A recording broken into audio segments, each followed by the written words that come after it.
네, 김종배의 시선 집중 유튜브 연장 방송 시작하겠습니다. 조금 전 3부에서 수방사령관을 지냈던 김도균 예비역 중장과 대통령실 이전 한남동 관저 입주에 따른 여러 가지 문제점 좀 점검을 했는데요. 미처 다 짚지 못한 부분이 있어서 연장 방송에서 좀 그 이야기를 좀 이어가려고 하고요. 그리고 또 이거 외에도 좀 짚을 점이 있습니다. 그래서 또 특별한 분 한 분을 더 모셨는데요. 저희 방송에 몇 차례 출연을 해주셨던 분입니다. 최종건 전 외교부 제1차관을 스튜디오로 모셨습니다. 어서 오세요, 차관님. 예, 반갑습니다. 네, 두 분은 구면이시죠? 예. 예. 네, 알겠습니다. 자, 지금부터 화기애애한 지금부터 토크가 되기를 좀 바라면서, 근데 조금 전에 좀 미처 그러니까 못다한 어떤 질문이 있어서 우리 그 장군님께 좀 몇 가지 질문만 좀 더 추가로 좀 예, 드리겠습니다. 예. 차관님 좀 양해를 좀 해주시고요. 잠깐 헬기장 얘기를 하다가 좀 말았는데. 네. 그러면 결론적으로 그 헬기장 규모라는 게 우리가 이제 청와대 관저 있을 때 어떤 규모는 물리적으로 불가능한 겁니까? 거기서? 불가능하죠. 그래요? 예. 그럼 아마 어떻게 되는 겁니까? 그 정상적으로 그 과거에 그 경호 작전용 헬기 운영 방식을 적용하기에는 아마 제한될 것이고 운영 방식이 원래는 어떤데요? 원칙상? 원래는 항상 이착륙 시에 두세 대의 헬기를 동시에 운영해서 한 대가 아니라. 예, 적으로부터 그 보호를 받을 수 있는 그런 조치들을 취했었는데 쉽게 말하면 미국 대통령이 비스트라고 하는 그 전용 차량을 갖고 움직일 때 한 대가 아니라 두 대 이렇게 움직이는 것처럼. 그렇습니다. 예, 그것처럼. 그럼 다른 헬기를 같이 띄울 수가 없다는 얘기가 돼버리는 거죠. 예, 그래서 아마 그 여러 가지 그 뭐 방법이 아마 고민을 하고 있을 텐데 공중에 그 다른 헬기가 떠서 이렇게 교대로 뭐 말하자면 이제 기만 그 운영을 한다든지 하는 그런 고민을 아마 경호 담당관들이 뭐 하고 있을 것으로 예상합니다. 근데 그 관저에서 헬기를 그러니까 이착륙 시는 그러니까 이용하는 경우 그렇게 그러니까 빈도수가 많나요? 아마 그 신속 이동이 필요한 그런 상황이 발생하면 네. 당연히 그 헬기를 활용을 해야 할 것입니다. 제가 왜 여쭤봤냐면 바로 민가가 붙어 있기 때문에 헬기 소음이 엄청나잖아요, 사실은. 맞습니다. 이 헬기 소음이 사실은 그 헬기 소음을 경험해 보지 못한 그 지역 주민들의 아마 민원 소지가 그 발생할 소지가 많습니다. 이게 그 데시벨이 뭐 생각보다 굉장히 높습니다. 영화 보면 그 소음 안 나는 헬기 이런 것도 있던데 그런 건 안 되는 건가요? 소만 나는 헬기는 없죠. 영화 보면 그런 거 있던데. 영화죠. 그럼 말 그대로 영화입니까? 실전 매출 안 된 겁니까? 그렇구나. 역시 영화하고 현실은 좀 많이 다르긴 하군요. 그러니까 헬리콥터는 대통령의 일정을 도와줘야 하는 수단이죠. 그렇죠. 헬기 자체가 목적은 아니니까요. 그래서 청와대 시절에서는 헬기는 수시로 떴고 삼청동의 주민들은 평생을 이렇게 꾹 참고 사신 거죠. 그렇죠. 한남동 주민들은 좀 어색하시겠죠. 그렇다. 빈도수가 생각보다 많다. 그럼요. 하루에도 12번도 뜨는 것이 대통령 헬기죠. 하루에 12번을 뜬다고요? 그럼요. 그리고 디코이도 있을 거고요. 그래요? 근데 아무튼 지금의 물리적 환경을 그러니까 놓고 보면 거기다가 일단 뭐 소음은 둘째치고 한 대밖에 이착륙이 안 될 것이다. 이런 문제. 또 하나 지금 보도를 보면 GTX A 노선인가 이게 지금 그 지하로 이렇게 그러니까 지나가게 돼 있다면서요. 여기서 나오는 그러니까 발생할 수 있는 문제는 없습니까? 사실은 저도 그 언론을 보고 알았습니다. 그래요? 근데 만약에 언론에서 언급된 것처럼 그 GTX 노선이 관저 지하를 지나간다고 하면 아마 그 필요한 안전 조치나 또는 보안 조치들을 반드시 그 확인하고 그 협의가 좀 필요하지 않을까 이렇게 생각합니다. 그러면 그거는 GTS 공사에 뭐 그러니까 여러 가지 영향을 미칠 수 있는 여지는 그렇게 크지는 않다고 봐도 되는 겁니까? 어떻게 봐야 됩니까? 그건 아마 그 뭐 지금 섣불리 판단할 수는 없는데 네. 그 경호 관계자들과 예. 그 GTS 건설 그 관계자들이 예. 아마 이 논의가 그 필요한 그런 사안일 것으로 봅니다. 그러면 지금 뭐 추정으로는 그런 논의가 지금 진행이 되고 있다고 봐야 되는 거고. 만약에 관저를 지하를 지난다면 그 필요한 그 안전 조치나 그 보안 조치에 대한 논의가 뭐 당연히 있어야 되겠죠. 그 지금 그 한남동 관저 경비를 군이 맡기로 했잖아요. 예. 그거는 뭐 이제 큰 문제는 없는 걸로 봐도 되는 거죠.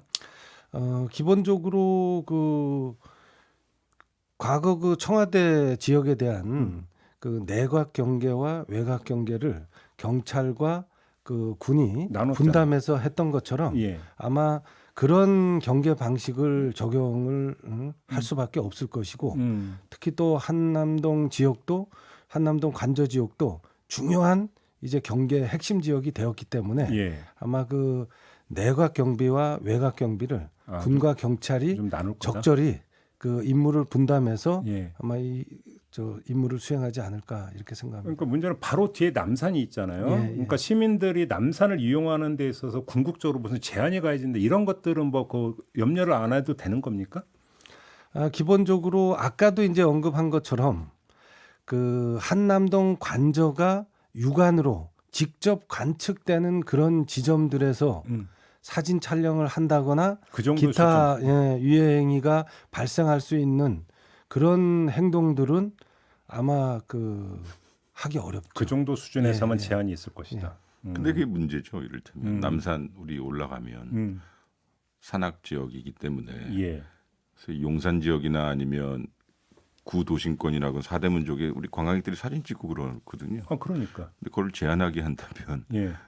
참 기본권 침해일 수도 있고 예. 뭐 민원이 상당히 빗발치겠죠. 그러니까 이제 그러니까 예를 들어서 이제 그 인근 주민이 어느 시점에 이제 익숙해지고 적응이 될 테니까 물론 조심을 하겠지만 초행길이나 이런 분들 같은 경우는 사실은 모르고 뭐 사진 찍고 이럴 수도 있는 거잖아요. 근데 사실은. 어색하죠. 왜냐하면 우리 백악관이나 파리에 저기 대통령궁 가면 그 앞에서 다 사진 찍게 하거든요. 네. 그 앞에서 사진 찍는 건 괜찮고 멀리서 사진 찍는 거는 위험하다. 우리 청와대 시절에서도 청와대 현관 중앙문에서 사진 찍고 뭐 다 그랬거든요. 본관 앞에서. 근데 남산에서 사진 찍는 거 못하게 한다.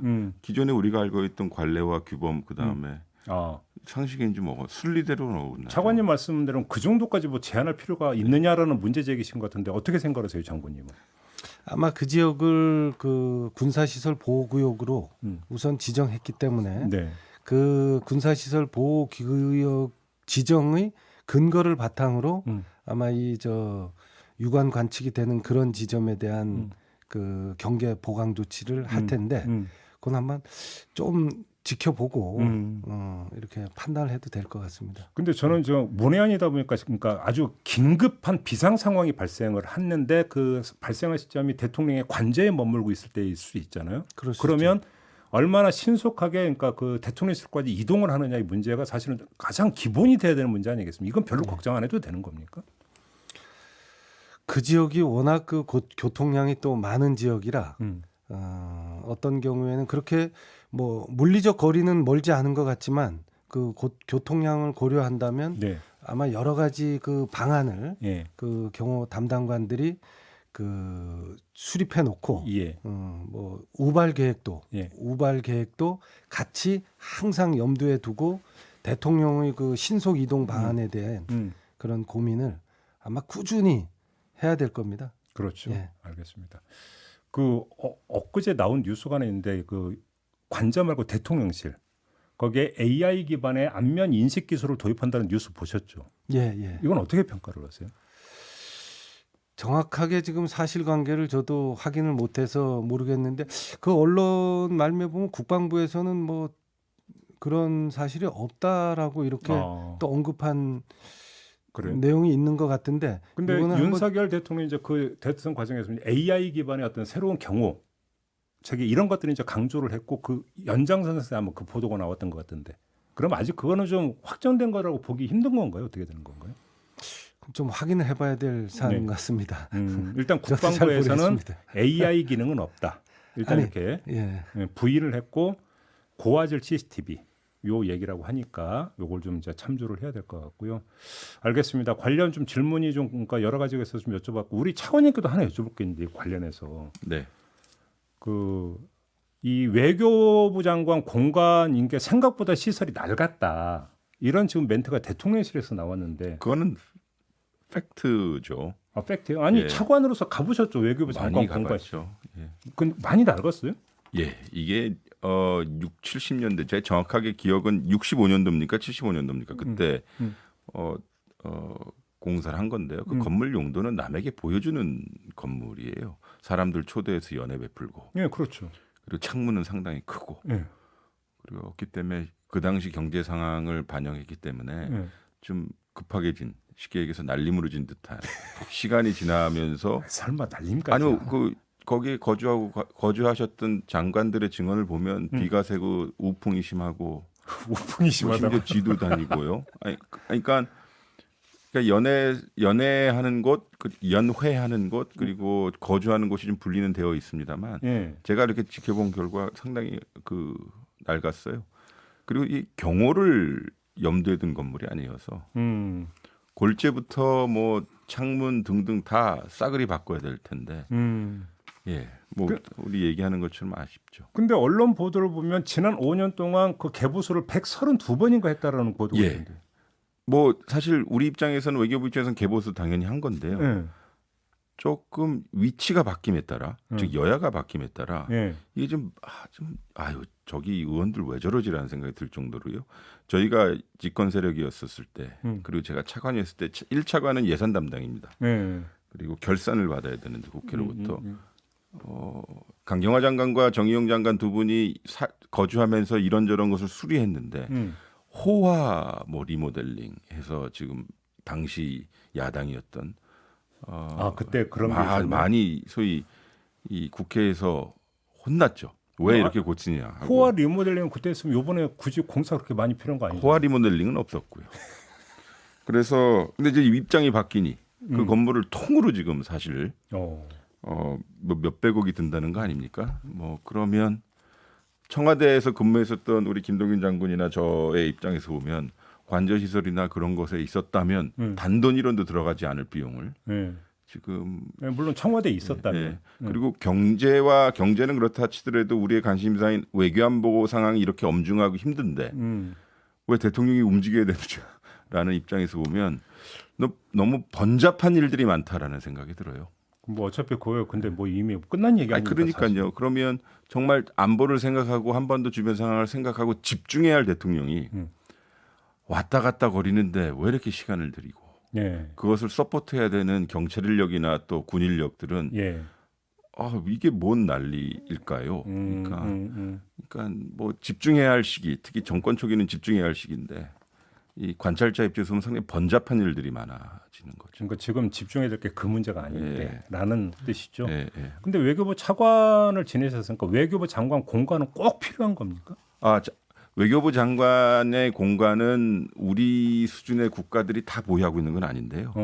그분들 특히 뭐 유럽의 주요 국가들 심지어 미국의 국무장관도 한국에 와서 우리 외교부 장관 공간에서 회의도 하고 뭐 식사도 할 때 보면 가장 부러워하는 부분이 그겁니다. 이런 게 있구나 이러면서. 왜냐하면 일단은 그 경관은 상당히 좋은 거고요. 네. 그다음에 조경도 상당히 좋고요. 그리고 그 외교부 본관 건물은 좀 딱딱한데 장관 공간은 좀 사람이 릴렉스가 되고 그렇죠. 뭐 이렇게 좀 편안하게 얘기할 수 있고요. 그리고 두 분 장관께서 상당히 따로 속닥하게 말씀할 수 있는 공간도 있는데 그래서 우리 주요한 외교 인프라를 날린 거죠. 여기서 중요한 포인트는요. 이거를 박정희 정권 시절에 만들었다는 거예요. 그게 왜 포인트예요? 왜냐하면 제가 들어본 증언에 의하면 박정희 대통령이 원래 그 지역이 국방 주요 인사들의 공간이 이 관사가 있는 곳인데 아니 우리 앞으로 살면서 외교가 중요해질 텐데 외교장관이 집에서 출퇴근 한다는 게 말이 되느냐 해서 박정희 대통령의 소위 지침으로 그 땅을 외교부에 불화하고 그리고 거기다가 공간을 지어라라고 하는 거였어요. 근데 지을 때 좀 잘지 왜 우풍까지 들어오고 그러면?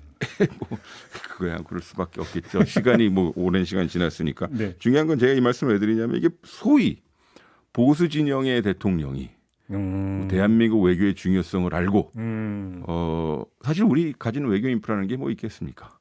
그거를 만들어서 이 우리나라를 방한하는 외교 주요 인사들에게 직접적이고 매우 속닥한 분위기에서 외교 현안을 논의할 수 있는 공간을 만들었는데 지금 없어진 거죠. 근데 그래서 제가 질문드린 이유가 없어진 게 아니라 그래서 지금 삼청동에 다시 이제 부지 사들이고 이제 짓고 그러니까 지금 하고 있다는 거 아니겠습니까? 그래서 질문드린 거거든요. 꼭 필요한가라는 질문. 필요합니다. 제가 봤을 때. 필요하다. 그러니까 소위 산림형 그러니까 거주하는 공간으로 인식하면 안 되고요. 이제 외국 이제 거기서 이제 방한 사주로 왔을 때. 파티하고 뭐 이러는.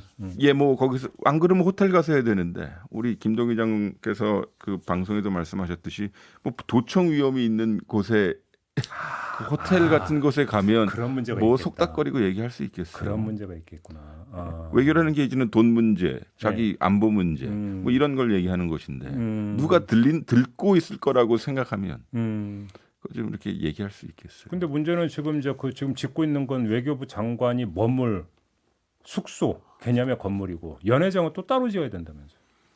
그거는 제가 뭐 뉴스를 뜸뜸이 보고. 네. 예, 그럼 우리 그래서. 장군님께 요 관련해서는 좀 어쩌면 마무리 질문으로 이걸 드리고 싶은데요. 5년 후에 이제 또 그러니까 대선이 치러져서 만약에 이제 또 어차피 이제 그 새 대통령이 나와서 아 나는 다시 청와대로 돌아갈래라고 만약에 한다고 가정을 해보죠. 그럼 또 여러 가지 문제가 발생하는 겁니까? 오히려 그게 더 나은 겁니까? 어떻게 봐야 되는 겁니까? 지난 그 수십 년 동안 사실은 그 북악산 그 청와대 지역을 중심으로 해서 만들어 놓은 체계와 시스템은 굉장히 사실은 그 정교한 고민의 산물입니다.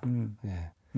그래서 사실 그 지역을 이렇게 그 방치하는 것은 사실 안타깝게 생각합니다. 그래서 그 지역을 어떤 식으로든지 그 복원하고 정상화 시킬 수 있다면 네. 사실 그 지역은 그 수도 서울의 중심에서 그 경호 경비를 포함한 안보 문제의 핵심 지역으로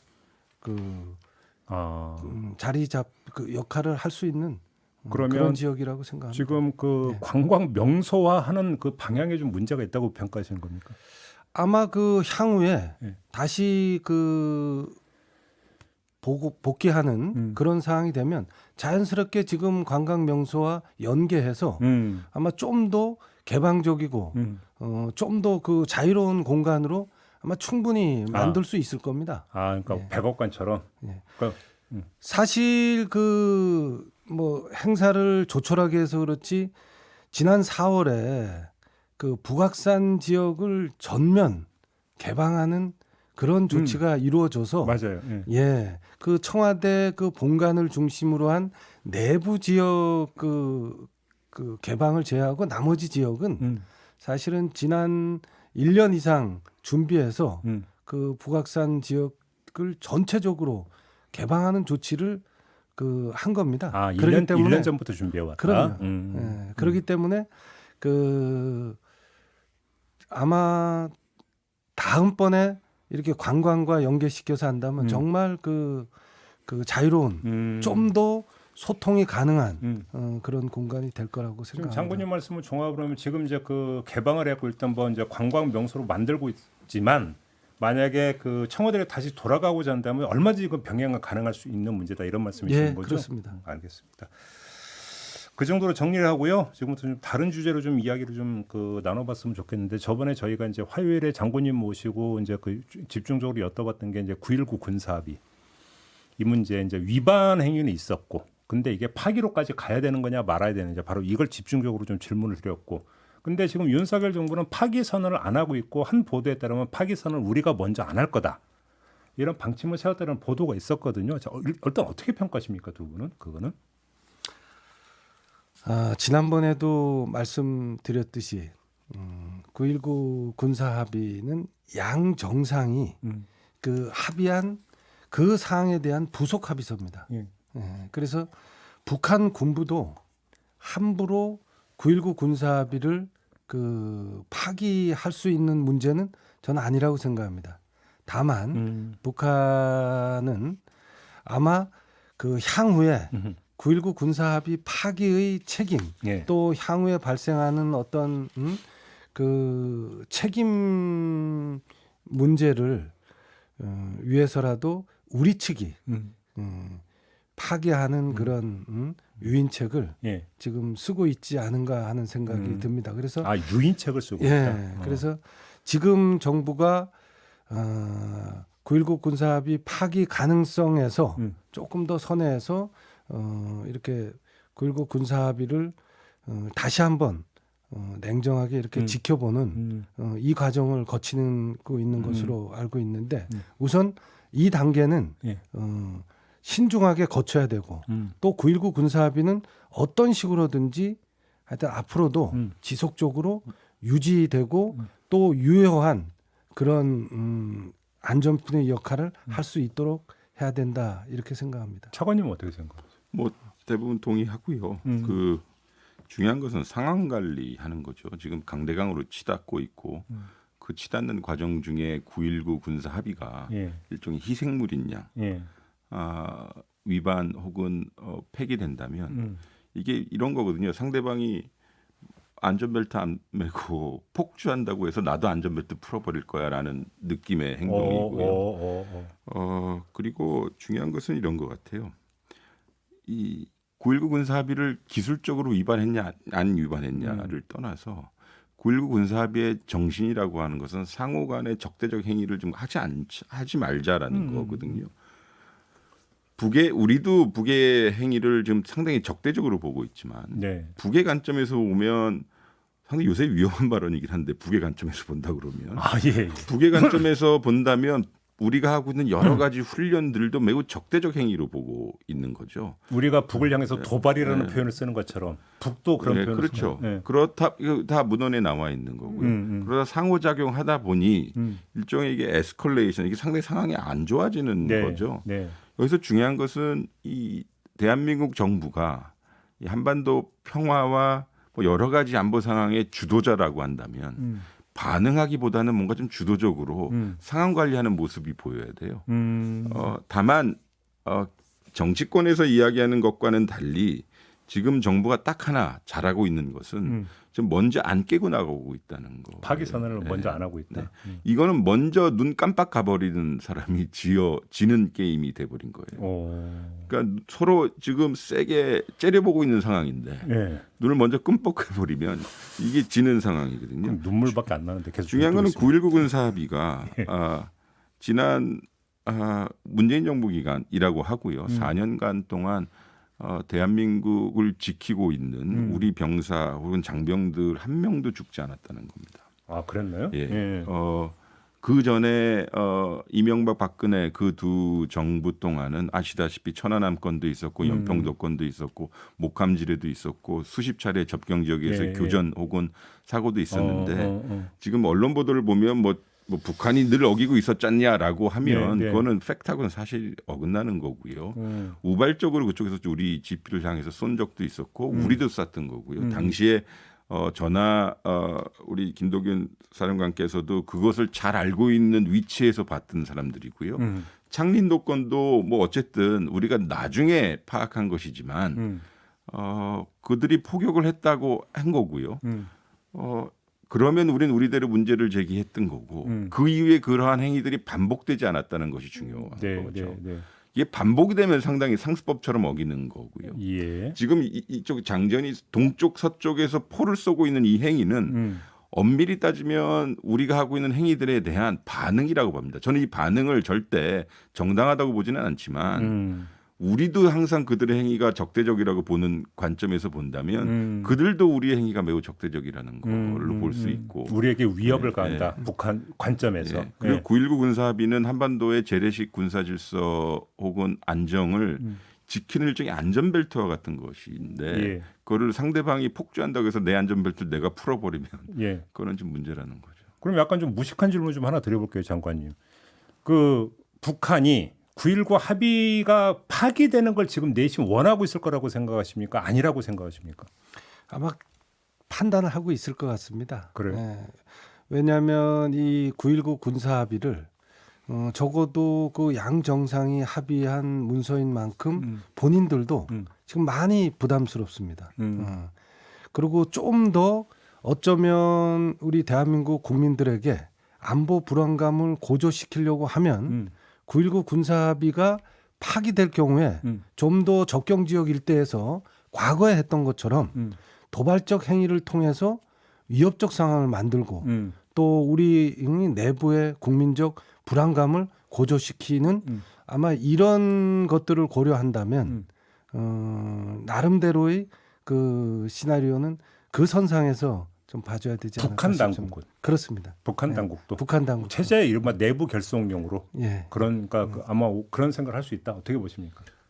북한 군 당국자 입장에서는 자기네 소위 지도자인 김정은 위원장에게 이러이러해서 파기할 수밖에 없습니다라고 해야 될 거예요. 그렇지 않겠어요? 아 그렇겠죠. 예, 예. 소위 당시에 평양 공동선언의 서명자가 그 김정은 위원장. 김정은 위원장이고 뭐 부속서야 뭐 양측의 군 당국자가 한 것인데요. 어차피 부속서의 입장에서 보면 소위 그 김정은 위원장에게 이건 파기해야 됩니다라고 해야 될 텐데 그러면 그런 상황을 연출을 시켜야 되겠죠. 그러겠죠. 그러려면 결국 제가 아까 앞서 말씀드렸다시피 그 상황 연출에 우리 정부가 아직은 소위 맞장구를 안 치고 있다는 거가 중요한 것 같아요. 그럼 그건 잘하고 있는 거 아닙니까? 저는 그거 잘하고 있다고 예. 봐요. 예. 이게 중요한 예. 겁니다. 예. 정치권에서는 이게 뭐 안 좋은 거다라고 얘기할 지언정 그것이 국내 정치용이라 하더라도요. 네.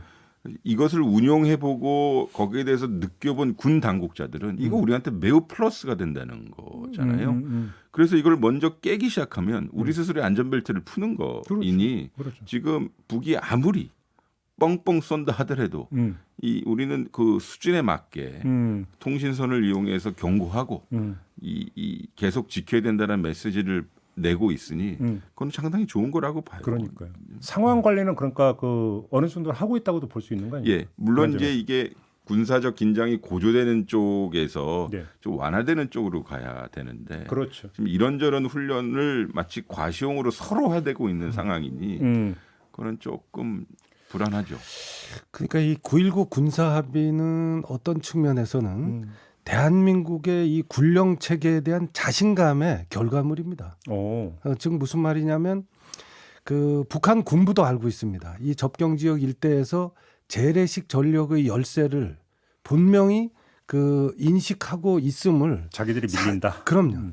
사실은 9.19 군사합의 그 사안마다 과거와 다른 특징 중에 하나가 뭐냐면 해당 사안을 상호 검증하도록 하는 문구들이 다 들어 있습니다. 네네. 그 검증 과정에 참여했던 우리 한국군 그 군인들도 본인들이 직접 이 재래식 전력의 그 우세 또 북한군의 그 열세를 직접 이렇게 그 관측하고 확인하는 그런 과정을 사실은 거쳤던 것이기 때문에 9.19 군사합의는 대한민국 이 군령 체계의 자신감에서 나온 것이지 일각에서 얘기하는 것처럼 그 북한의 어떤 그 유리하게 예. 맺어진 그 합의가 아니다 하는 점을 다시 한번 강조를 하고 싶습니다. 다른 거 하나 여쭤볼게요. 그러니까 그 국내 정치권에서 뭐 전술핵 재배치니 나토식 핵 공유니 이런 이제 주장이 많이 나왔잖아요.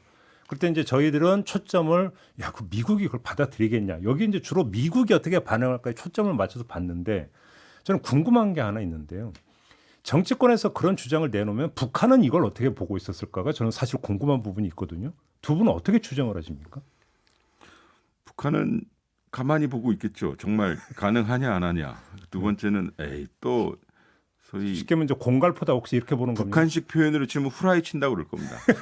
소위 거짓말하네, 뻥치네 뭐 이런 건데 이게 중요한 게요. 네. 북한 반응도 중요하지만 외교차 간의 전직 외교차 간의 입장에서 말씀드리면 우리 해외에 퍼져 있는 우리 공관원들에게 어떠한 토킹 포인트를 보낼 수 있을까예요. 그럼 무슨 말씀이세요? 이게 뭐냐면 예. 야 너희 대한민국의 소위 여당의 대표 뭐 주요 인물들까지도 뭐 전술핵 배치 뭐 핵무장 얘기하는데 뭐 자체 핵개발까지 얘기하고요.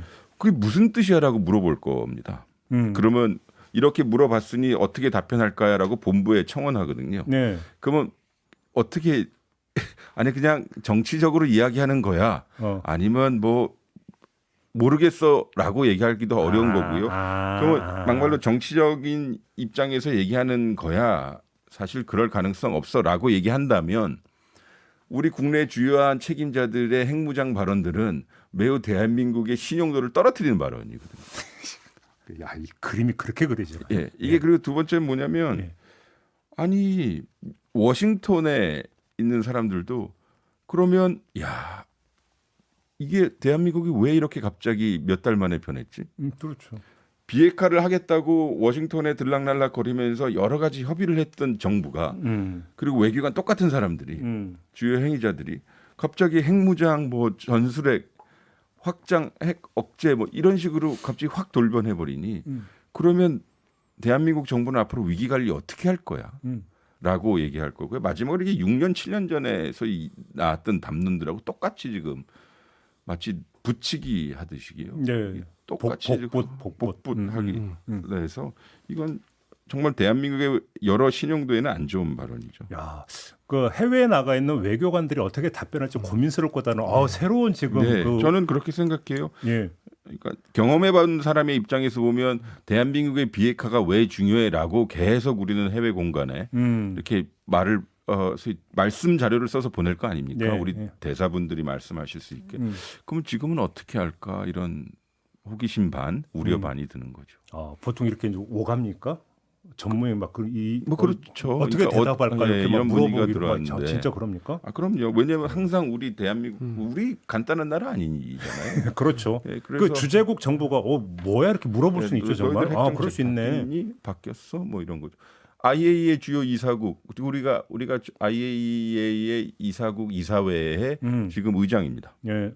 아 그런가요? 아 예. 그리고 그건 우리 문재인 정부 때 만들어 놓은 거죠. 지금도 여전히 IAEA 이사회 의장이고요. 우리나라가 이사회 의장입니까? 예.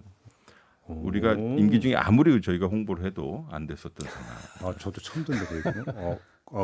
그러면 그 국제 원자력 기구 이사회 의장국에서 전술핵 재배치 이런 지금 주장이 나오고 있다. 예, 뭐 매우 힘 있는 국회의원분들이 이렇게 말씀을 하시니까요. 주요 포스트에 그러면 대통령께서도 소위 도어 스태핑 때 아침에 조야의 의견을 듣고 있다라고 한 것은 결국은 선거 기간에 말씀하셨던 것을 완전히 좀 그렇죠. 변화된 것이니까요. 그러니까 우리는 나름의 의도를 가지고 얘기한 것일 수 있을지언정 세계 주요 국가들은 갸우뚱하는 거죠. 그럼 그건 어떻게 보세요? 그 골드버그 주한미 대사가 관훈 토론회에 나와서 발언을 하지 않았습니까? 저는 그 의도를 잘 알고 있습니다. 어떤 의도라고? 조용히 하라는 겁니다. 그러니까 지금 왜냐하면 작심해서 못을 박는 거라고 보세요? 아니 이렇게 한미 동맹을 의심하지? 그렇잖아요. 동맹은 여러 가지 그리고 가장 그분의 키 포인트가 저거잖아요. 아니 확장 억제 다 좋고 동맹의 공약 다 좋은데 대한민국 영토에 28,000명의 주한미군이 있잖아. 그것보다 더 강력한 억제 시그널이 어딨냐. 왜 거기다 대고 핵을 얘기하고. 그렇죠? 그리고요. 중요한 건 이거예요. 확장 억제라고 하는 억제의 기본은 네가 나를 덤비면 차단하고 체벌하겠다는 뜻입니다. 사실 중요한 건 체벌인데. 체벌까지 들어가 있습니까? 예. 그러니까 영어로 얘기하면 프리벤트 앤 퍼니시입니다. 방지하고 체벌인데 그 체벌력이 중요한 거라. 근데 그 체벌할 수 있는 것은 우리 국방력도 있지만 저쪽에 핵을 가지고 있으니까 우리도 핵을 가진 미국과 같이 북한을 겨냥하고 있다는 시그널이 중요한 건데 그거는 미국발 시그널이 가장 더 신빙성이 있겠죠. 그들이 핵을 소유하고 있으니까. 근데 거기다 대고 왜 핵을 안 줘 우리가 가질래 여기다 배치해놔라고 한다면 우리 한미동맹의 근간을 이거 상당히 뒤흔드는 일이죠. 그건 어떻게 보세요? 저는 좀 문외한이라는데 근데 외교관의 화법치고는 되게 직설적이다. 저는 그렇게 느꼈거든요. 그 정서를 상당히 반영한 거죠. 그렇게 봐야 돼요. 아마 제 생각에는 우리 관훈 토론이었나요? 예. 거기서 그 말씀을 하셨던데요. 그건 이미 나 이렇게 얘기할 거야라고 외교 당국에 통보했을 겁니다. 본국에? 우리 외교 당국에? 그거 저는 그렇게 보고 일종의 그것이 서로 간의 약속 대련인데요. 우리 외교 당국은 고마워라고 했을 겁니다. 아까 나가 있는 외교관들이 어떻게 할까요라고 이제. 네, 왜냐하면 당연히 외교 당국 입장에서는 아니 이런 식으로 국내에서 나오는 이야기들이 외교적으로 부담이거든요. 그렇지. 그래 같은 날 한덕수 총리가 기자간담회에서 골드버그 대사의 주장과 거의 맥이 똑같은 얘기를 했었거든요. 그럼 이것도 우리 외교 당국에 미리 통보했을 거다. 그렇죠. 추론이 가능한 거죠. 저는 팩트는 모르지만 해왔던 소위 대련의 약속 대련의 관점에서 보면 야 이거 니들 심각하다. 집권당에서 왜 자꾸 이런 얘기가 나오고 그리고 이것을 반복적으로 이야기하고 그건 동맹의 근간을 흔드는 거다라고 해서 주한 미 대사가 본부의 지침을 받아서 우리의 가장 퍼질 수 있는 이 플랫폼이라고 하는 관훈 클럽에서 딱 터트린 거죠. 그렇게. 아니 이거 다들 우리 어렸을 때 배웠던 거 아닙니까? 미군이 대한민국 영토에 주둔하고 있는 것만큼 대북 억제력이 강한 건 없다라고 한 건데 오케이. 기본으로 가야죠. 최근 들어서 그 종북이라는 단어, 종북 주사파라는 단어가 다시 막 이렇게 등장하는 건 어떻게 지켜보고 계십니까, 차관님? 가짜 안보죠. 가짜 안보. 예, 저는 이거 제가 처음으로 이것도 곰곰이 생각해봤는데 내년 총선을 벌써부터 준비하는 그들의 일종의 올드북을 다시 꺼내놓은 것이다. 뭐냐 하면 보세요. 소위 종북론이라고 하는 것은 늘 선거가 있기 전에 북을 활용해서 자기 선거의 이익을 얻고자 하는 행위인데 2012년도에 NLL 문건을 가지고 흔들었던 사람들입니다. 예. 그 소위 그 노무현 대통령과 김정일 위원장의 그 정상회담 녹을 가지고 흔들었죠. 그 위반이요. 우리 영예를 포기했네, 뭐 안 뭐 했네. 댓글 공작을 한다거나 아니면 종북 빨갱이 몰이를 하는 거죠. 일종의 사상 테스트인데요. 그리고 대남 도발설, 뭐 빨갱이 이런 걸 얘기하죠. 아무래도 우리와 같이 레드 컴플렉스가 있는 나라에서는 좀 위축이 되죠. 그것 때문에 소위 주요한 이슈라고 하는 민생과 경제 이슈, 또 정통 국방 이슈, 안보 이슈 같은 것은 덮어버리죠. 이 성과가 별로 없는 쪽에서 얘기하는 거거든요. 국민을 속이는 행위예요. 진짜 안보라는 것은 뭐 우리 김 장군님 계시지만 우리의 안보 국방력을 늘리는 것과 함께 네. 보훈 정책을 통해서 우리 국방에 힘을 썼던 우리 보훈했던 우리 그 여러 홍역녀들 그 존중해 주는 것도 있을 거고요. 장병의 인권과 그들의 소위 열정 페이를 보상해 주는 행위들 이렇게 있어야 되겠죠. 그것이 소위 책임 국방이었고 그걸 진안하고 있는데 갑자기 이 종북몰이로 간다면 그 끝은 분명히 선거를 향하고 있을 겁니다. 그렇게 보시는 거고. 예, 이건 가짜 안보입니다. 장군님은 그러면 진짜 안보는 뭐라고 생각하십니까?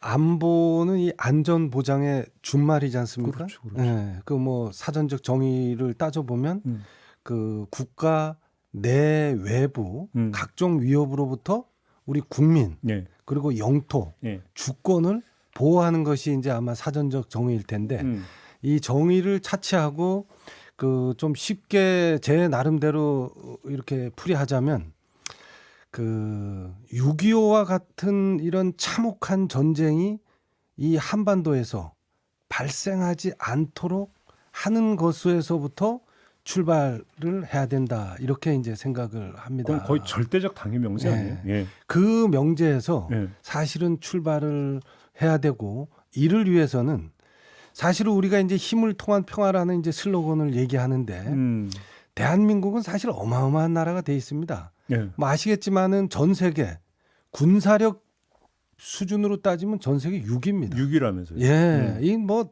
사실은 군사 초강대국의 반열에 왔다고 해도 과언이 아닐 정도로 우리는 강력한 지금 군사력을 바탕으로 해서 힘을 지금 기르고 있는 것이고 사실은 이 힘을 기초로 해서 그 적어도 이 한반도에 있는 모든 사람들이 그 일상화된 그런 평화를 유지하게끔 만드는 것이 이제 안보다 이렇게 생각합니다.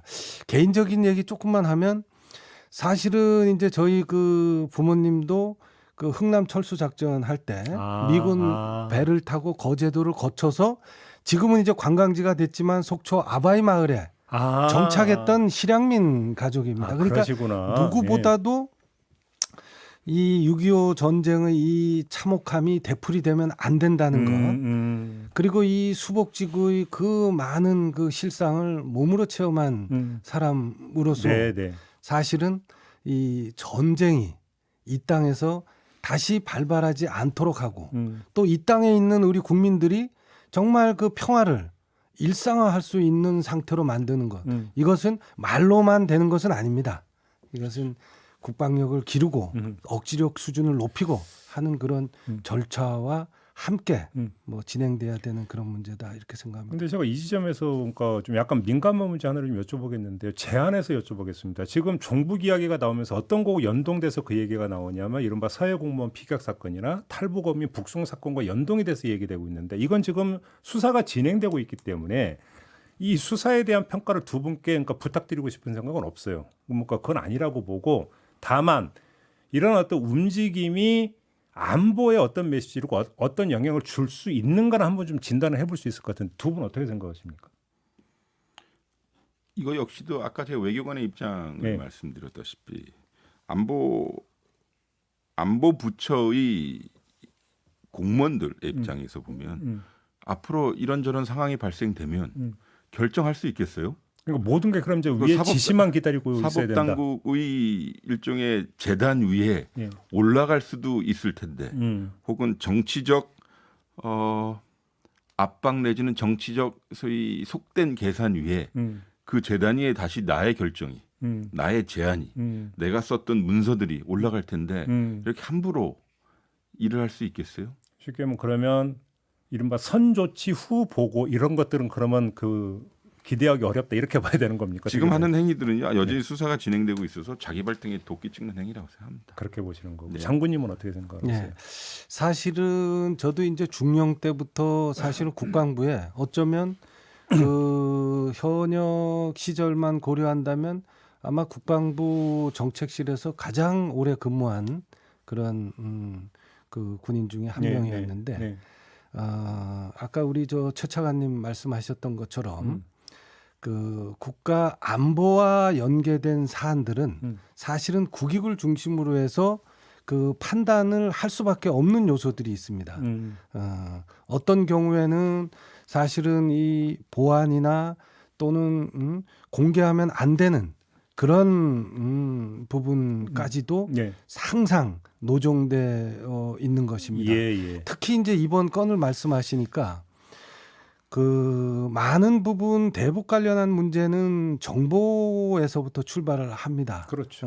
그리고 정보 자체가 제한되기 때문에 이 정보를 어떻게 평가하고 분석하느냐 굉장히 그렇죠. 사실은 중요한 문제이면서 네. 또 어떤 경우에는 이 평가 분석이 뭐 향후에 생각해 보면 적실성이 있을 수도 있고 없을 수도 있는 것이죠. 그렇죠. 근데 이제 이런 문제들을 법의 잣대로 그 판단하기 시작하면 이제 앞으로 그 수많은 그 안보 현안은 계속 반복됩니다. 내일이라도 이와 유사한 사건은 항상 발생할 수 있는데 그런 상황이었을 때 이 담당관들이 사실 어떤 생각을 하고 근무를 하게 될 것인가를 생각하면 제가 그 근무했을 때의 그런 경우를 보더라도 야 이거 참 우리 그 후배들이 정말 쉽지 않은 그런 그 업무 수행을 하겠구나 하는 그 안타까움이 사실은 있습니다. 그래서 한마디 제가 첨언을 하자면 장군님의 말씀이나 제가 방금 드렸던 말을 한마디로 요약을 하면 보고를 받아보는 사람들의 입장에서 보면 어떤 보고서들이 계속 올라올 것 같냐면 같기도 한 보고서 있잖아요. 이것 같기도 하고요. 저것 같기도 하고요. 그러니까 그런 보고서가 올라올 겁니다. 그러니까 책임을 짓지 않기 정보라고 하는 것은 반드시 판단이 따라붙게 되어 있는데 그렇죠. 판단을 그러니까 판단 단계에서 발을 뺄 거다. 그렇죠. 그러니까 정보관들, 분석관들은 정치로부터 절연되어야 하고, 그렇죠. 그들의 소위 그 전문성은 최고조로 올려줘야 되는 것이 정권의 부침과 상관없이 앞으로 계속 진행돼 왔던 거고. 네. 근데 그들의 당시 보고서와 지금 보고서가 같은데 판단을 이렇게 거꾸로 해버리면 같기도 한 보고서가 앞으로 계속 나올 것이다. 같기도 한. 알겠습니다. 조금 전에 이런 기사가 떴다고 하는데 북한이 한미연합훈련 11월 4일까지 진행되는 이 훈련에 대응해서 정군의 전투태세 동원령을 내렸다라는 지금 이 자유아시아 방송에 보도가 있었다고 하는데 이건 어떻게 봐야 되는 겁니까? 기본적으로 저 지난 월요일부터 이제 그 호국훈련이 사실 진행되고 있지 않습니까?